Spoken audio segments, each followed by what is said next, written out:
Coming to you from deep inside the bowels of a great big empty. Get ready for another episode of The Home Defense Show with Skip Coryell.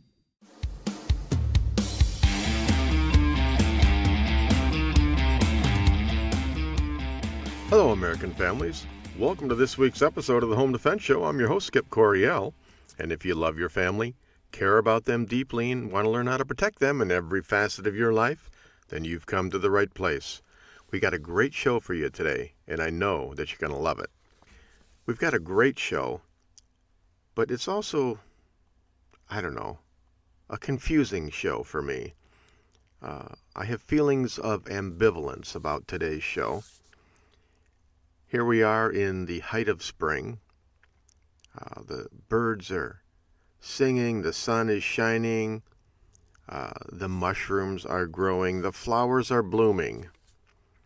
And one of my friends has passed away. I want to dedicate this week's show, episode 77 of the Home Defense Show, to my friend, Dave Neeson. Dave was a taxidermist out of Yankee Springs. He's also the former state handicap director for Ted Nugent United Sportsmen. I got to know Dave back, about 20 years ago when I was the state director for Ted Nugent United Sportsmen of America. It was, we shared some great times. Dave passed away, and we will be talking more about that in segment 4. Now, this is spring. It's also a time of life. So, this week we'll be talking about life and death all in one episode. So that makes it a little challenging for me because we also, we've got some great things going on right now.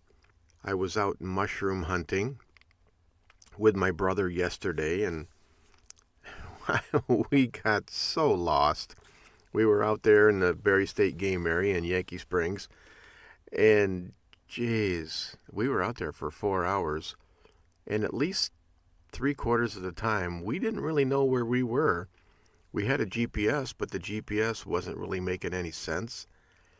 And so we just wandered around, and, through the process, we found about 200 morel mushrooms, which, it's not a bad consolation prize. I've got them all cleaned up, and they're on the counter. Maybe I'll include a picture of those on the website. But we had a great time.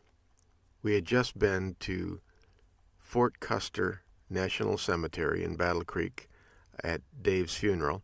And military funerals are kind of tough because, they have the 21-gun salute, and it's, I'm from the Marine Corps, and it's a tough time for me. But I got to tell you, hey, spring is spring. We've come off a long, hard winter, and I'm getting ready to rototill my garden here. But first I had to take it into the shop and get it fixed. Apparently there was a colony of mice inside my rototiller over the winter, and they took the liberty of chewing up all the wiring inside my rototiller. But that will be fixed next week, and I'll be able to put the garden in. Segments 2 and 3 this week, we will be interviewing Rick Vuyst. He owns the 3 Flowerland garden stores in Grand Rapids, Michigan, and he has just written a new book called I Just Wet My Plants, and it's an awesome book. I got to know Rick as I was helping him get that book into print and on Amazon and get it published. But you're going to love talking with Rick Vuyst. He's a fun guy, and you'll understand that pun later on. Okay, let's get into the news now. I'm going to bearingarms.com. Here's a headline: Support for armed teachers comes from unexpected place. Science. Imagine that. When we talk about armed teachers, anti-gun activists, and even some who are ostensibly pro-gun in most instances, roll their eyes at the notion. They argue that teachers have no business being armed and that they don't need the added responsibility of a firearm. and those are just the ones being complimentary towards teachers. Others have argued that teachers will start shooting minority students as soon as they get a chance. Gosh, why does everyone on the left think that everyone on the right is a racist? I don't get that. However, support for the notion comes from a surprising place. The Chicago Tribune reported last month that armed teachers aren't such a bad idea after all. Here's a quote from that article. When President Donald Trump suggested arming teachers would make schools safer, many educators recoiled. As the first month anniversary of a mass shooting at Parkland, Florida High School is marked Wednesday, the debate has gone nationwide. If you had a teacher who was adept at firearms, they could end the attack very quickly, Trump said last month. While some rolled their eyes, a graduate research project at Purdue University's Homeland Security Institute bears out the president's theory. Oh, that's interesting. In 2014, Purdue students analyzed FBI active shooter data from past mass shootings and created a detailed computer simulation model that replicates a school assaulted by an active shooter. The study concluded that arming school personnel and locking doors can slow down a shooter and possibly prevent killings. Well, that's what I've been teaching for a long time, and most of us. In their study, the Purdue students created 4 scenarios and ran them through the computer models that followed an active shooter in a school. It's available at researchgate.net, so if you want to read the whole thing, go to researchgate.net. They learned what could seem obvious.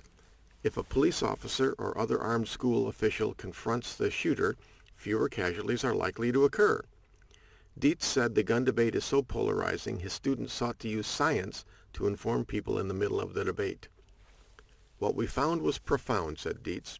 He said a single resource officer or even an armed teacher in a defensive position between attacker and students can reduce the number of victims by up to 70%. Dietz and his students have been presenting their findings at seminars across the country. They're using models now to study stadiums and sporting events. You know,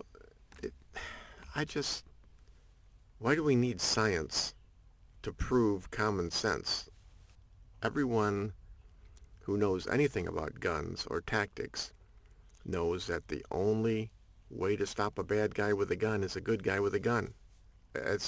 Whether it's a school resource officer or you want to train the teacher, do what makes sense to whatever that school is. You know, if you've got an SRO available to you and you don't want to deal with the politics, then put an SRO in there. But he's got to be there all the time. That's the thing. I can envision, you know, some kid going, okay, well, the SRO, he's here, you know, at the start of school, and he's here at the end of the school, but during the day he's gone. They can adapt to that. Teachers are always there. That's the strength of the teacher, is they're always, always there. You know, in places like Utah, teachers can go armed and they don't have school shootings there. I'm sure it's probably just a coincidence, but that's the way it is there. The article goes on, to me, it's just common sense. You know, you want to stop the bad kid with a gun, then arm the teachers. And if you don't want to do that, spend the money for a school resource officer. But, hey, you got to do something. Don't just let these little kids run around shooting people. Okay, let's switch gears a little bit. We've got Rick Vuyst coming up from Flowerland. So let's switch gears from crime to vegetables. Here we've got this is an article from garden.org. Garden.org. Headline reads, Food gardening in the U.S. at the highest levels in more than a decade, according to new report by the National Gardening Association. During the past 5 years, there's been a significant shift toward more Americans growing their own food in-home and community gardens, increasing from 36 million households in 2008 to 42 million in 2013. That's a 17% increase and represents the highest level of food gardening in more than a decade, according to a National Gardening Association report. The report shows that more young people, particularly millennials, ages 18 to 34, are the fastest growing population segment of food gardeners. Ah, that's interesting. You know, one of the nice things about gardening is that there's not a whole lot of politics involved in gardening. For me, man, when I garden, I get out there, I put my hands in the dirt, I relax, kind of takes away the tension. I mean, yeah, it can be hard work if you're growing food for, 5 people like I am. But still, it helps me untie the knots. And I don't know, maybe this is a little crazy, but when I jam my hands down into that soil, it's like I'm returning to my roots. No pun intended. It's like I'm rooting myself to the earth again. And, I love that. It's non-controversial. It's something that the left and the right can do and not have a whole lot of arguing about it. Now, granted, when I'm gardening, I'm armed. I mean, not that I need to be gardening when I'm armed. I do it anyways. Additional highlights from the 5-year report include 1 in 3 households are now growing food, the highest overall participation in spending levels seen in a decade. Wow. 76% of all households with a food garden grew vegetables. 76% of all households with a food garden grew vegetables. What else are they going to grow? I've never understood flower gardening. I know it's, flowers are pretty and all that, but you can't eat them. I don't grow flowers. The National Gardening Association associates the rise in food gardening to several reasons: an improving economy, strong national leadership, including the launch of the Let's Move initiative and White House Kitchen Garden by First Lady Michelle Obama. I don't even want to talk about her.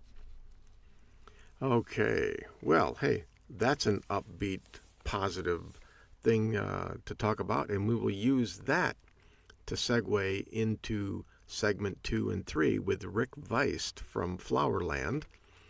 You didn't know this. Rick also has, for the past 25 years, he has hosted the Flowerland show on Wood Radio in Grand Rapids. It's a very popular 2-hour show Saturday mornings on Wood Radio and iHeartRadio from 9 to 11 a.m. I've listened to it quite a bit. It's a really, really good show. Now, we've got Rick Vuyst coming up. We got a 2-minute break. Go ahead and check out our sponsors, EliteFirearms.us, and also firearmslegal.com/Midwest Tactical. And when we come back, we will be speaking directly with none other than Rick Vuyst from Flowerland. This is Skip Coryell on the Home Defense Show. Don't go anywhere. We will be right back.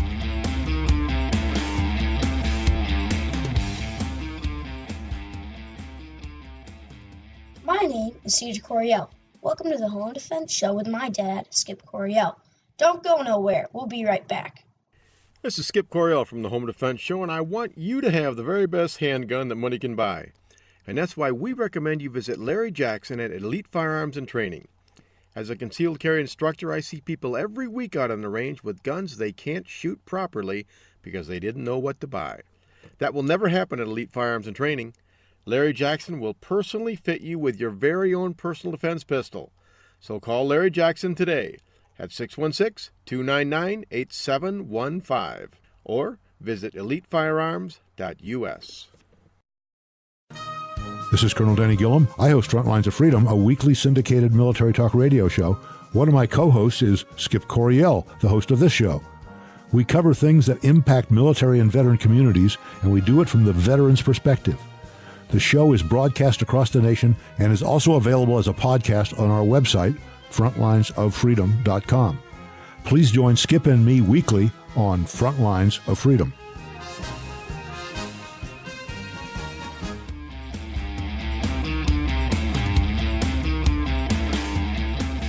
Okay, folks, welcome back to the Home Defense Show. This is your host, Skip Coryell. We're speaking with someone special today. His name is Rick Vuyst. Rick, welcome to the Home Defense Show. Hey, thanks, Skip. Thanks very much for having me on your program. Look forward to chatting with you. All right. Rick, for the benefit of the listeners who don't know you yet, there's maybe one or two out there. Go ahead, tell us a little bit about you as a person, professionally, a little bit of personal stuff. Tell us about all things Rick Vuyst. Well, I have a website, thankyouverymulch.com, and that stems, pun intended, I am a punster, from all the work that I've done in media through the years to help people with plant material. I always tell people I give them permission to get out there and kill some plants, because if you haven't killed any plants, you're not trying hard enough. And it's been fun doing live radio, 25 years now on Wood Radio, and across the U.S. on iHeart Media, streaming online. And in addition to that, a lot of TV work. I've been Green Thumb for for WZZM TV 13, Mr. Green Thumb, for about 20 years now, and then CEO of Flowerland Stores in West Michigan. So I certainly have had my hands in the dirt for a number of years and enjoy it. I enjoy both people and plants. So when I can combine the two together, it's a kick in the plants for me. All right. Now you just came out with a new book. Go ahead. Tell us about your book, Rick. Well, the book is I Just Wet My Plants, and the approach here is, again, basically giving people permission to kill some plants, to fail at first, fail often, and then fail judiciously, but then own your failures. And so the landscape is a lot like our lives. We make mistakes. It can be messy at times, but sometimes it can be just brilliant and absolutely beautiful. And that's the whole premise of I Just Wet My Plants. It's not a memoirs book. It is not a reference book. It's instead giving people permission to enjoy both life and the landscape, and analogies that are drawn between the landscape and life to allow us to experience it together, whether it's vegetable gardening, trees, lawns, whatever it may be. And we all learn from each other's experiences because, like I say in the book, you can't possibly live long enough to make all the mistakes yourself. So you might as well learn from somebody else in the process. Well, that sounds like a good idea. And trust me, Rick, when you give us the advice, go out and kill some plants, I have killed my share of plants. I never did it on purpose. Would that make it like involuntary plant slaughter? Oh, beautifully done, Skip. I love that. Yes, you are so right, my friend. And that makes you an entrepreneur, as I call it on my radio show, because you're branching out. You're going out on a limb, and that's where the fruit is. So you got to do that. You're going to make some mistakes in the process, but you know what? It's all right. Well, Rick, I bow to the master of puns. So, Rick, my audience, this is the Home Defense Show. We primarily talk about how to protect your family against physical dangers. That we were talking about, guns and alarm systems and, how to harden your home against crime and things like that. But when I met you, I thought, I want to get this guy on the show because there are other things that can harm your family that aren't physical threats. And, I would like to talk to you about how do we protect our family against hunger? And to me, that means like gardening, right? That's one of the ways that you can protect your family against hunger. You can plant a vegetable garden. So, oh, you're so right. You're so right. And that's so important, Skip. If you think about it, 40% of the produce produced and consumed in the U.S. in the early to mid-1940s, due to victory gardens, came from people's backyards. And now we're starting to see a resurgence, interest in that, knowing where your food comes from and being self-sufficient in that way, protecting your family by growing a vegetable garden, knowing where your food comes from. There's a number of people who believe that food comes from drive-through windows, and they don't know any different.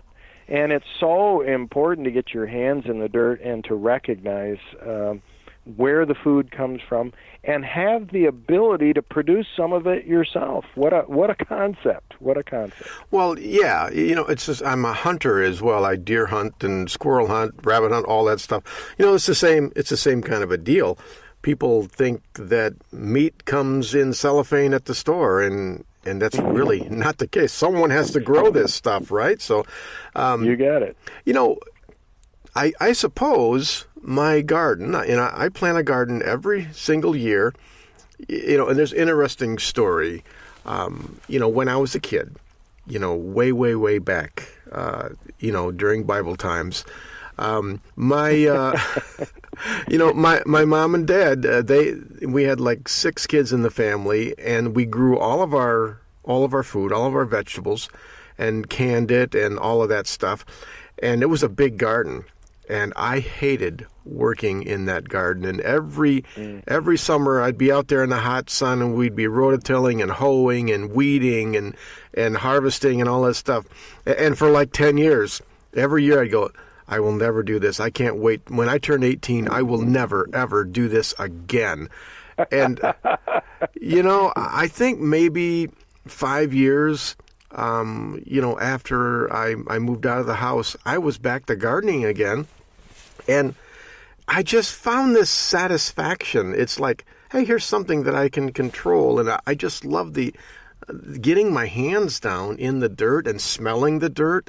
It's like, is there anything that smells better than a whole tray of tomato plants? They just have that smell, and I just love it. What is it about growing vegetables that people like? Well, we know that just being surrounded by plants in general lowers cortisol levels, lowers stress, and of course dirt also has antidepressant qualities to it. So that's the problem, Skip. You nailed it on the head. A lot of us as kids have to mow the lawn or pull weeds or work in the garden, and we view it as work, and yet as we get older, we recognize the importance of working in the dirt and in a garden. And you mentioned the aroma. Growing some tomato plants and simply planting some basil around those tomato plants, I believe that the tomatoes taste better and smell better if you grow basil around tomato plants. But I don't have scientific evidence to back that up, Skip, but I'm standing by my position. Well, it's very Italian of you to say that. And in addition, I think your point is really well taken, and that is for your listeners out there who are thinking about doing this, I would recommend starting out relatively small at first. Don't bite off more than you can chew, no pun intended. In other words, it's better to be proud of a small garden than to be frustrated by a big one. Mm-hmm. So I would recommend starting out small, and usually we tell folks, Skip, that a good idea is to start with a tomato plant and a pepper plant, because both tomatoes and peppers are what we call the gateway drug to gardening. If you have some success with the two, then you're probably going to stretch out and try some additional things, whether it be spinach or cabbage or beans or beets. But start out with a tomato plant and a pepper plant if you haven't done it before, and get yourself a few successes under your belt first. Well, you say tomatoes and peppers. I hear salsa when you say that. I'm a big salsa guy. Anything hot and spicy, oh man, I am all over it. What is it about tomatoes? What nutrition benefit do tomatoes have? Well, there's real nutrient benefit to tomatoes, particularly if you grow them in your own garden for your family. And we always say healthy soil, healthy plants, healthy you. Think about it. These plants are extracting nutrients from the soil. Plants are amazing things because unlike animals, they can produce their own food. Animals are out there eating your plants, but vegetable plants or any type of plant for that matter can produce its own food via sunlight, photosynthesis. Talk about a healthy thing, and the nutrients that it extracts from the soil. And that's why, if you're going to get into this and get planting, just add liberal amounts of organic material to the soil. You know, it's the old adage that you need a moist but well-drained soil in order to grow plants or grow a vegetable plant.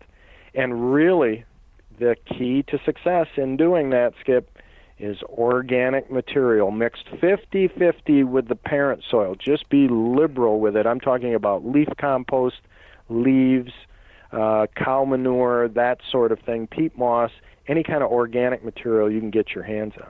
You know, I was over at my neighbor's house a couple of weeks ago, and I'm surrounded by farming. This is a Dutch farming community that I live in. I'm surrounded by pig farms, you know, dairy farms, chicken farms, you name it. And I'm talking to my neighbor. You know, I told him, I said, I'm getting ready to plant my garden. I said, you know, you might have some extra manure.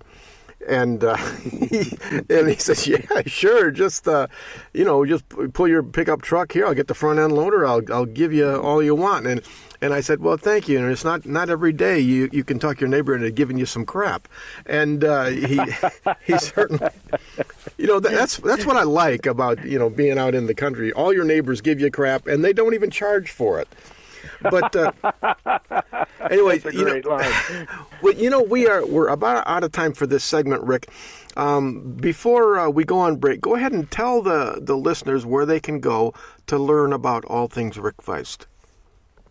ThankYouVeryMulch.com or IJustWetMyPlants.com. New book out, I Just Wet My Plants. And the links there are there for you to order the book. And if you do so, thank you very much. Okay, now we got a 2-minute break. When we come back, Rick, I'd like to talk some more about preparing the soil and then initial planting. So just hang with us here for 2 minutes. Folks, you got a 2-minute break here. Head on out, check out our sponsors. Go to elitefirearms.us. See what Larry Jackson can do to help your family pick out the best firearm for home defense. And then go to firearmslegal.com/Midwest Tactical and see what they can do to help protect your family against the criminal justice system. Okay, this is Skip Coriel on Home Defense Show. Don't go anywhere. We will be right back.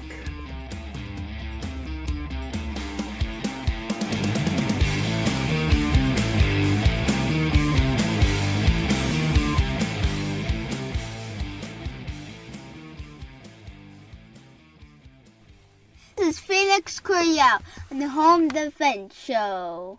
Always use guns safely and wisely. Stay tuned. We'll be right back. Hey folks, I want to tell you about my book, Civilian Combat, the Concealed Carry Book. More and more people across the country are seeing the dangers in society and are deciding to carry concealed to protect themselves and their families. My new book lays it out step by step. It'll teach you how to protect and defend the ones you love. Get the benefit of 17 years of teaching experience and a lifetime of training for this important role in society and in your family. You can get Civilian Combat real easy.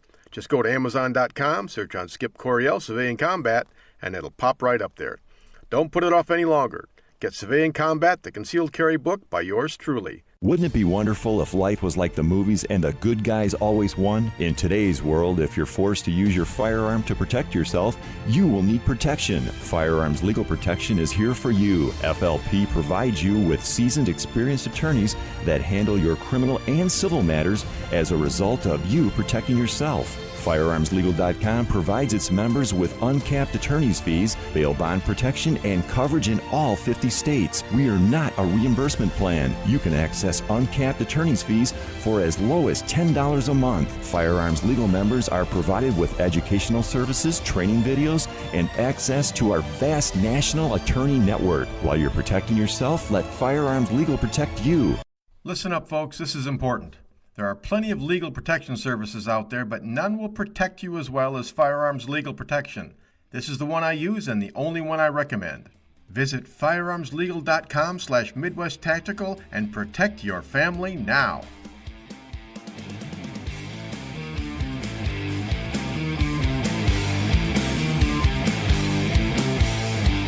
Okay, folks, welcome back to the Home Defense Show. This is your host, Skip Coriel. We have been speaking with Rick Vuyst. It's the new author of I Just Wet My Plants. Now, Rick, when we left, we were talking about, soil preparation. It's like you can get sandy soil, you can get clay. How do you prepare your soil for your first garden? Because you gotta break sod pretty much, right? Well, yes. However, bear in mind that if you're just starting out, consider raised beds or container gardening. A lot of people going that route. Then you have control over the soil that's put in these containers. And in addition, the beauty of growing vegetables in a raised garden or a container is that being above ground, the soil warms quicker in spring.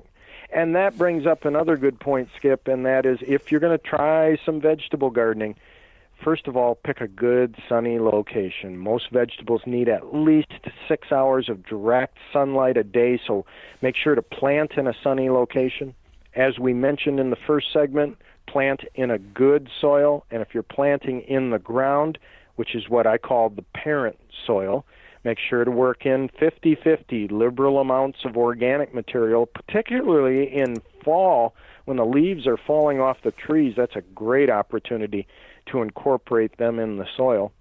And then pick a stable environment. Maybe something that is, if not completely protected, somewhat protected, and has access to water, because water is going to be so very important when you grow your vegetables. In addition, supplementing with nutrients. And there are many wonderful nutrients out there right now that you can add organically that have micronutrients in them, including, in my mind, one of the key micronutrients, calcium, because calcium is very, very important to cell wall development of fruit, whether it be tomatoes or zucchini. Well, how do you get calcium into the soil? Again, through these micronutrients that you can purchase in an organic fertilizer. I love tomato tone or garden tone.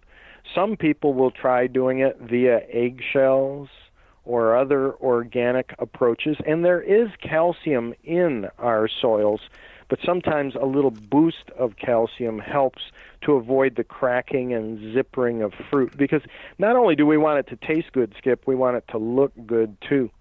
Which brings up an additional super important point, actually, two. One, you got to make sure to water properly, and if at all possible, watering at the base, at least an inch of water per week, and then spacing your crops properly. You got to have good spacing because we need sunlight and good air penetration and circulation between the plants so that we don't get disease. So important to stake, support, and space properly, especially if you're one of those people who's going to overdo it. Let's say, for example, where one zucchini plant would be sufficient, you get kind of excited and you plant 12, and there's nothing tougher than giving away zucchini and cucumbers in August, Skip. You got to put it on someone's front porch in a bag, ring the doorbell, and run, I think one zucchini plant in the U.S. could feed China for a year. Those things, man, they just keep growing and grow. They're the gift that just keeps on giving, You got it. You got it. Okay, so, you got peppers, you got tomatoes. I've always had a lot of luck with green beans, yellow bean, wax beans. Those things, boy, you plant one row of those, and you can feed a small army with those as well. Talk to us about beans. Yeah, I'm so glad you brought that up because beans are an important part of any garden starting out. I'm going to say beans and root crops because you can repeatedly get a harvest from those plants, and you can get them rather quickly. Again, with beans, of course, we need sunshine, the soil preparation, all the things we've talked about to this point are very, very important. And spacing, you'll probably have to thin the rows, but you can grow them in rows. And the key with beans, of course, unless you're growing pole beans, which are loads of fun, too. I love, for example, the pole beans that they grow at Monticello in Thomas Jefferson's garden. They're just inspiring as they soar into the sky. But one of the keys is learning when to pick the beans and getting them just at that tender point and then enjoying them. The root vegetables are great, Skip, because as we talked about in the first segment, there's a safety aspect, knowing how to grow vegetable plants for your family, to protect your family. And root crops are easy for canning or preserving, and we're talking about carrots, beets, radishes, turnips, and even rutabagas, which have really found popularity in the past few years. And again, the whole key, like we talked about with soil preparation, of course, a sunny spot, but with soil preparation, a soil that has the ability to hold moisture and yet not be saturated, that it drains properly, is the key. And then you're going to find success. Mm-hmm. Now, Rick, for the sake of our preppers who are out there, and I'm not talking about the doomsday crazy lunatic preppers, just people who want to be self-sufficient. Talk to us about the difference between hybrid seeds and heirloom seeds. Some people just simply believe, Skip, that heirloom seeds, which are not bred similarly to commercially bred seeds, that the fruit from those seeds does not look as shoppable, I'm going to say. Sure. In other words, not as beautiful as something you would find on the shelf in the produce market. However, the taste is amazing. Take tomatoes, for example. There are incredible heirloom tomatoes out there that maybe don't have the disease resistance that some of your bred for commercial purposes tomatoes have, but the flavor is unreal. And so I encourage people, really from my vantage point, and people may disagree with me, but I would encourage people to try both and do something that I always encourage people to do. Don't just look at the pretty picture on the front of the label. Read the back.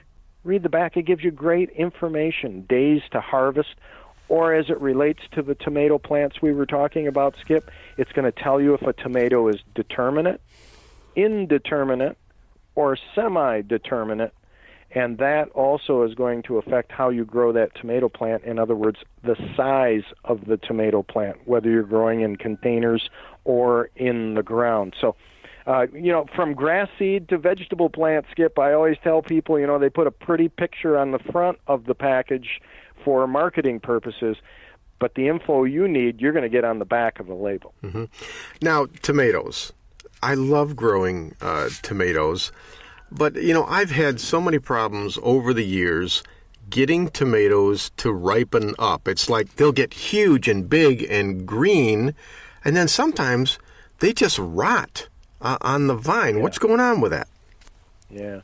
Well, one thing, of course, ethylene gases play a role. That's what speeds or produces the ripening of the tomatoes. So if they're green on the vine yet and frost is in the offing, you can, of course, wrap them in newspaper or in bags and get them to ripen indoors.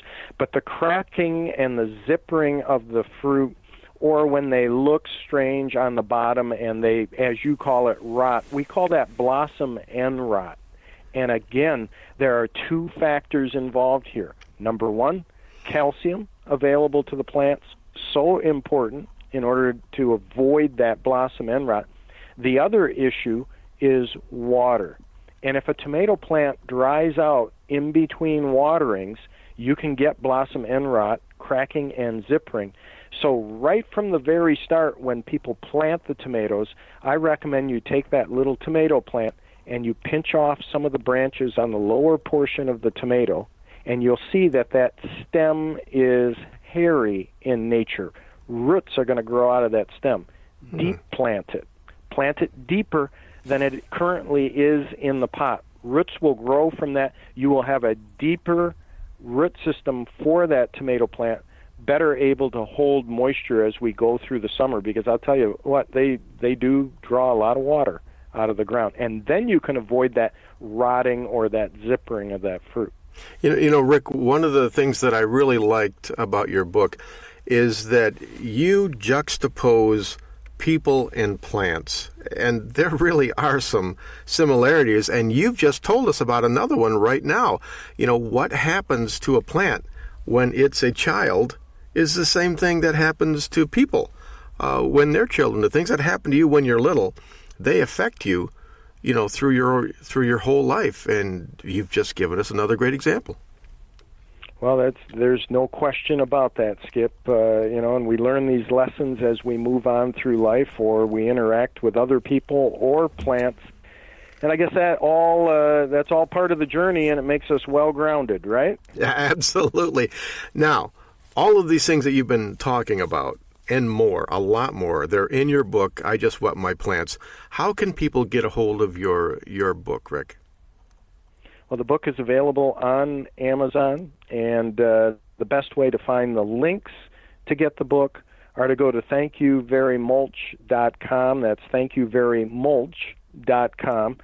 It's also available at Flowerland stores and in Schuler Books. And I'd have to say a big thank you very much to you, Skip. You were instrumental in helping me get this book to grow and get it off the ground. And so thank you very much also for being a friend and for your support. All right. Hey, not a problem. Now, Rick, you have a book signing coming up. Tell us about that. Book signing is going to be on May 19. That's Saturday, May 19 at the Kentwood Flowerland. That's 4321 28th Street Southeast. We're going to do something rather novel. We're going to do a book signing that is live on air on Wood Radio that morning from 9 to noon, May 19 at the Kentwood Flowerland. And you can go to myflowerland.com for more information and to sign up. It's free, and it should be a kick in the plants. All right. Rick, this has been absolutely fantastic. Folks, I highly recommend you go on Amazon.com and get this book. Just search on Rick Vuyst, I Just Wet My Plants. And Vuyst is an unusual name, V-U-Y-S-T, Rick Vuyst. And check that out. You will love that book. Or better yet, just show up May 19 at the Kentwood Flowerlands store. And you're going to love it there. I went to your store last week, and boy, it is fun just to walk around. You've got so many nice things there, Rick. Well, thanks. It manages to keep us busy, especially at this time of the year, and it's fun to watch people enjoying the great outdoors, Skip. All right. Okay, Rick, thank you very much for being on the Home Defense Show. We appreciate it very much. Thank you very much, Skip. It's been a privilege and an honor. Thank you. Okay, folks, we've got another 2-minute break coming out. Go ahead and check out Amazon.com and go ahead and order Rick's book. You'll love it. You won't regret it, and it will revolutionize what you do with your gardening and help your production. Okay, this is Skip Coryell on the Home Defense Show. Don't go anywhere. We will be right back.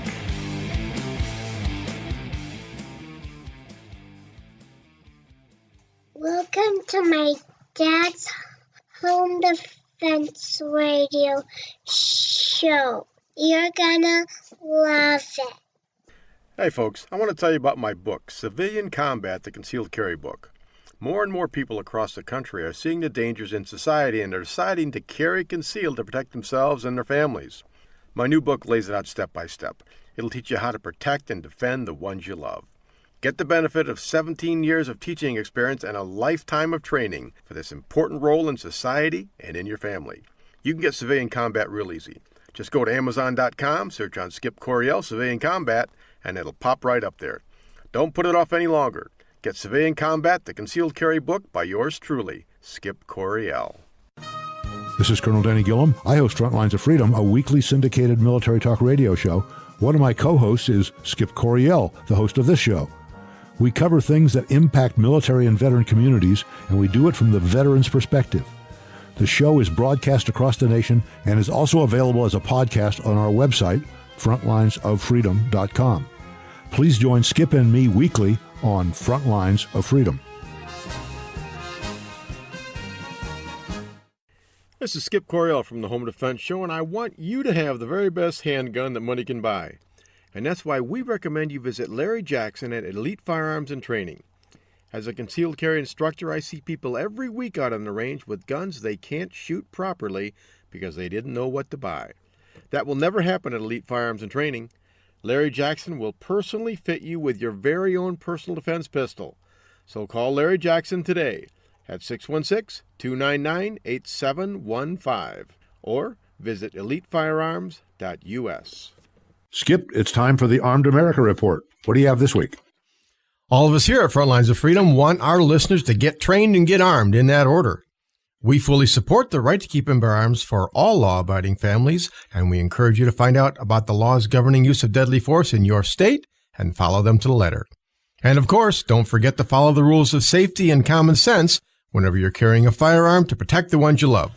What's the story this week, Colonel?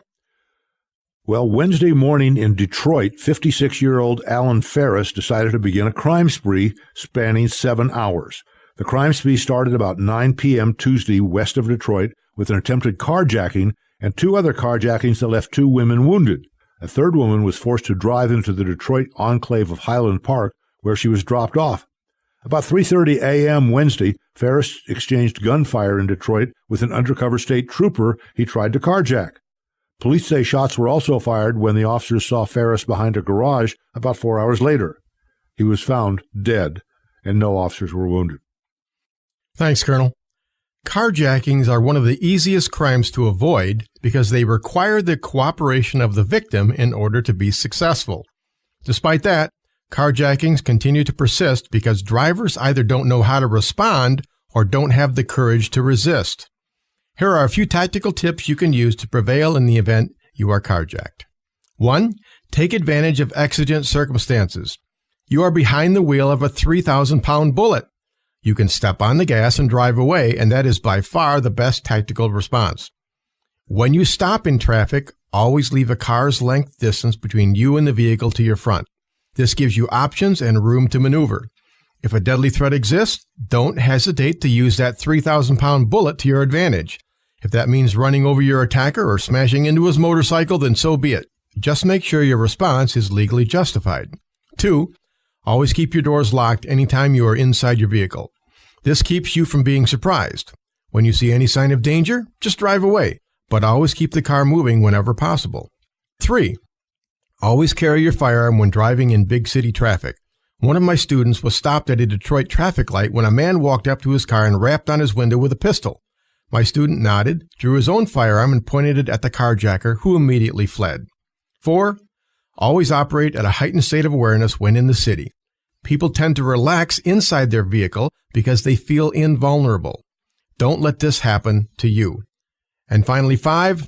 Also be aware that police officers refer to a car as a mobile coffin. If a gunfight ensues while you're behind the wheel, you will probably lose. That's why quickly driving away is usually your best option. And let's end it with one final tip for the bad guys. Colonel, guess what it is? Don't do it. Okay. More specifically, never try to carjack an off-duty state trooper. It's just not a good career move. You know, and I'd add to that, if somebody does end up in your car, run into a telephone pole or something. You're behind the wheel and you got your seatbelt on. That's right. I always have my seatbelt on.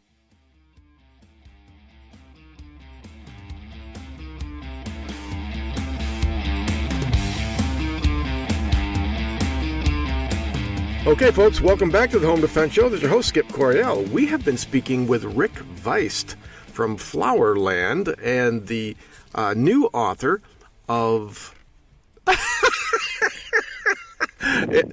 I got this, Rick. I got this. Okay, I'll edit all this out. How can I not know the name, right? Jeez, oh Pete. You're so sick of the book. How can you not know the name? Oh gosh. Okay, some of you are probably scratching your head right now and saying, "What is going on?" That intro there didn't quite fit, and you know, I hesitated at putting that in there. Obviously, that's a blooper. There's a lot of things that goes on behind the scenes doing a radio show, especially recorded shows, because you folks never get to hear what doesn't make the cut. You know, the mistakes that we make, when we're trying to record things. Recorded shows are much different than live shows. I mean, Rick Vuyst, he does a live show, for the last 25 years he's done it. And I think when you're doing a live show, you get much better at covering your mistakes or cleaning up your mistakes And but I'm not very good at that. And I thought, I spent probably the last 4 months of my life helping Rick to get this book, I Just Wet My Plants, published. I'm White Feather Press published this for Rick. And, I did the editing. I read the thing cover to cover like twice. And it's just an awesome, awesome book. And I edited it, character by character edit. And it's just, how can you do that? Do the editing, the interior design, work on the cover, set it up into distribution. How can you do all of that? And then on a radio show, not remember what the title of the book is. And I just thought, I thought maybe you listeners might appreciate laughing at at my dullardism, but I just made that word up. But hey, I hope you enjoyed the Rick Vuyst interview. I'm certain that you did, because the guy is just awesome. If you get a chance, May 19, the Kentwood, Michigan Flowerland Garden store, go to his book signing and just meet the guy in person. A super duper guy. Okay, well, we are, and one more time, if you want to buy his book and you can't make it to the book signing, just go to Amazon.com, search on Rick Vuyst, that's Vuyst, and I Just Wet My Plants, and you will pick that up. You're going to love it. It made it all the way up to number 2 in its genre within 2 days of the book launch. So the book is doing really well, and you're going to love it, and you'll enjoy it, just a whole bunch. Now, we need to transition into something not quite so happy. I'm pulling out my newspaper article here. Now, this is from the Hastings Banner. It's a little local paper. But you recall in segment 1, I said I am dedicating this show to my friend Dave Neeson. Dave Neeson, just a super duper guy, and one of my very good friends. I'm going to read the article that the Hastings Banner published on Dave. Body of Hastings man found submerged in creek. Not happy at all. A man who loved to go fishing and lived his life helping others with disabilities enjoy outdoor activities died April 30th while out fishing in Yankee Springs Township. A family member found his body submerged in the water at Hill Creek, where he often fished. Dave Neeson, 70, was recovered from the creek by a family member. The family member was a friend of mine as well. Brock found him, and I just can't imagine how traumatic that must have been for Brock. My heart goes out to Brock. Really good kid. Sorry, Brock. Sorry, folks. This is emotional for me. All right, because he did not return home from fishing that afternoon. The family member pulled Neeson from the water, then tried to resuscitate him. Neeson was pronounced dead shortly after 1 a.m. at Spectrum Health Panic Hospital. According to the Berry County Sheriff's Department, deputies were called at about 12:10 a.m. to the area of Kaiser Road near Upton Trail. A little backstory to this. I found out about this first from Darleaf, Sheriff Darleaf, another good friend. He sent me a text message saying that, David died, and later that morning, Dar called me, and we were talking about it, and he told me that, when the deputies were there, there was a fish, a nice brown trout on Dave's line, still in the water, and my thought was, Dave, he loves to fish. He loves to fish. He loves to hunt. He probably got that fish on the line and was having trouble landing it, and had to get down close to the water, and that might be how he ended up in the water. But whatever else you say about this tragedy, he went doing, while he was doing what he enjoyed most, hunting and fishing. Yankee Springs Fire Department, Yankee Springs Wayland First Responders, and Thornapple EMS assisted at the scene. Police do not believe any foul play was involved, but are awaiting autopsy results. Neeson was a paraplegic for more than 45 years after a motorcycle accident. An avid fisherman, he often went to that location at Hill Creek to fish because it was easy for him to roll his wheelchair up to the stream. Deputies found Neeson's wheelchair and clothing items in the creek. Neeson was a founding member and president of the Sportsman's Outreach Team, an organization that helps give disabled individuals adventures in deer and pheasant hunting and fishing. Participants don't have to pay to take part in any of the group's programs. The mission of the organization is simply to help people with disabilities get back into outdoor sports and recreations they thought they couldn't do anymore.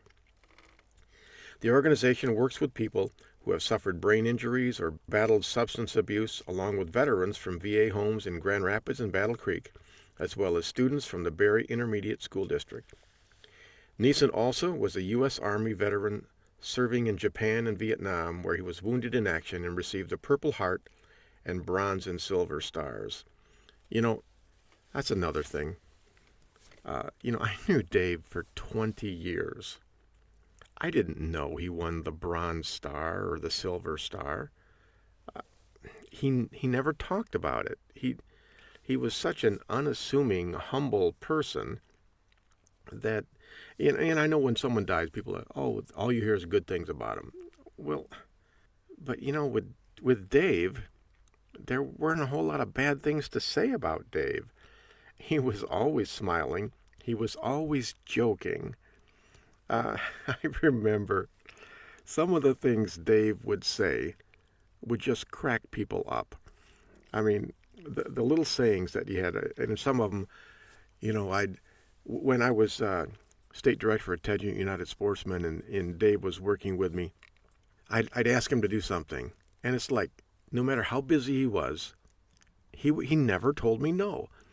And I remember I'd tell him to do something, he'd say, "Hey, boss, I'm on it like a herd of turtles." And it's like, that's funny. That is funny. And he got the job done. There were some other sayings he had. How you doing, Dave? "Oh, man, I'm busier than a one-legged man in a butt-kicking contest." And it's like, Dave, you got no legs, okay? But, he made it through life as a paraplegic, but he could laugh at his predicament. He could laugh at himself, and it made other people around him laugh. And he just brought so much sunshine into people's life. And what's that other saying? Oh, he talked about how busy he was. He says, "I'm running around like a fart in a hot skittle." And this is my sick, warped, twisted mind. But I would always envision this little fart going around and around in a black cast iron hot pan, as if there is such a thing. But I tell you, the guy was just so humble. He didn't talk about his Silver Star or his Bronze Star or his Purple Heart. He didn't talk about it. He always looked forward, and he spent most of his time helping other people. I can't say enough good things about Dave Neeson. All right, where was I here? A Middleville native, he graduated from Thornapple Kellogg High School in 1966. After his motorcycle accident, Neeson started a taxidermy business that lasted more than 30 years in the Gun Lake area. The family is asking for donations to the Sportsman's Outreach. Neeson will be laid to rest at Fort Custer National Cemetery. All right, that's the article. And, hey, I said goodbye to Dave Neeson yesterday at Fort Custer National Cemetery. And I know his kids and his grandkids and Vicky, they are all mourning his loss right now, grieving for the loss of a man that they're not going to see in a while. But you know what? Take heart, because, yeah, we're not going to see Dave for a while. But he gave us so many good memories.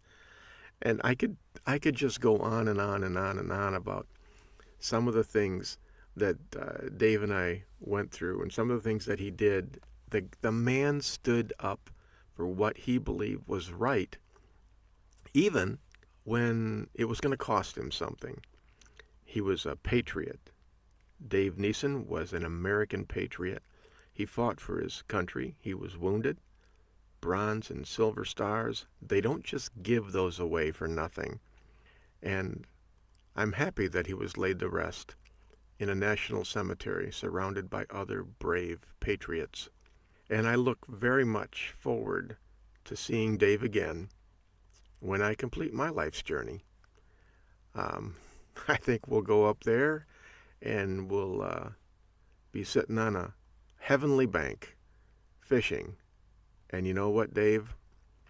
You're going to have both your legs, and you'll be able to jump and run and shout.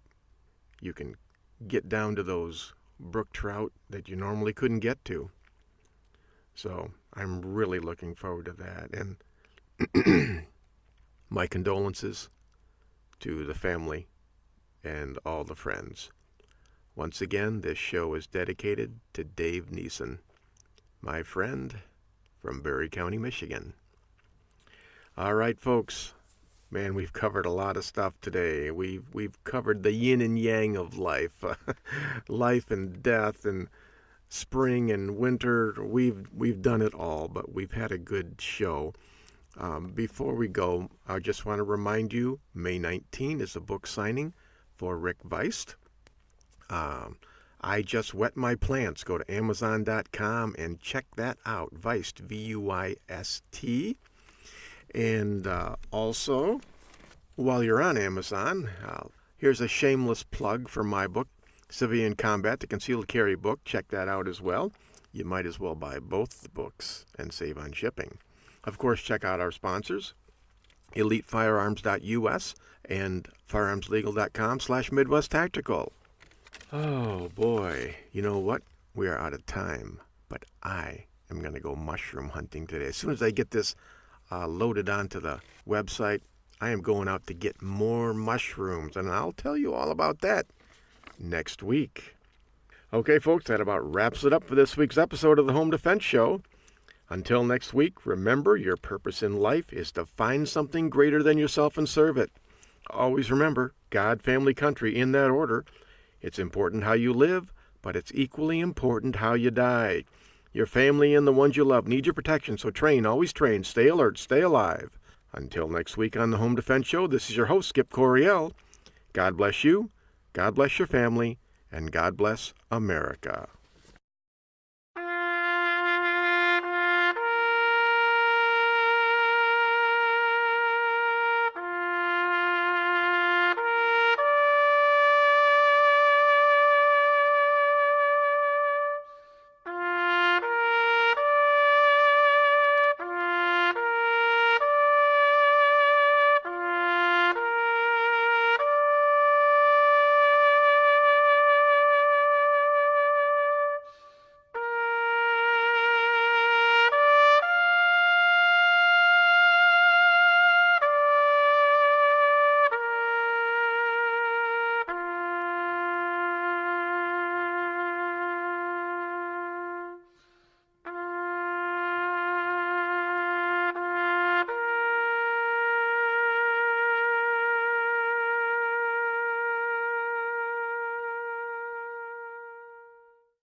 Thank you for joining us this week on the Home Defense Show.